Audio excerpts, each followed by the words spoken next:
తెలంగాణ రాష్ట్ర ప్రభుత్వం గౌరవ ముఖ్యమంత్రి యనమల రేవంత్ రెడ్డి గారి సహాయ సహకారాలతో, అదేవిధంగా మన సూర్యాపేట జిల్లా మంత్రి ఉత్తమ్ కుమార్ రెడ్డి గారి సహాయ సహకారాలతో, సూర్యాపేట జిల్లా కలెక్టర్ గారు మరియు సమాచారం మరియు పౌర సంబంధాల శాఖ అధికారి యొక్క ఆదేశాల మేరకు సాంస్కృతిక సారథి సూర్యాపేట జిల్లా పాక ఉపేందర్ కళా బృందం ఈరోజు బండమీ చందపట్ల గ్రామానికి మీరు రాగానే మమ్మల్ని ఆహ్వానించి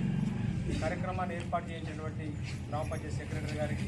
ఈ కార్యక్రమంలో భాగస్వామ్యమైన గ్రామ అక్కజనులకు, అన్నదమ్ములందరికీ కూడా పేరు పేరున హృదయపూర్వక నమస్కారాలు తెలియజేస్తూ, ఇవాళ ప్రభుత్వం అమలు చేస్తున్న 6 గ్యారెంటీలు, అభయహస్తం పైన, అదేవిధంగా పరిసరాల పరిశుభ్రత పైన, ఇలా అదేవిధంగా గంజాయి నిర్మూలన పైన అనేక రకాలైనటువంటి పథకాల మీద ఈరోజు సంస్కృతి సారథి ప్రభుత్వం గ్రామానికి రావడం జరిగింది. కాబట్టి ప్రభుత్వ సంక్షేమ పథకాల మీద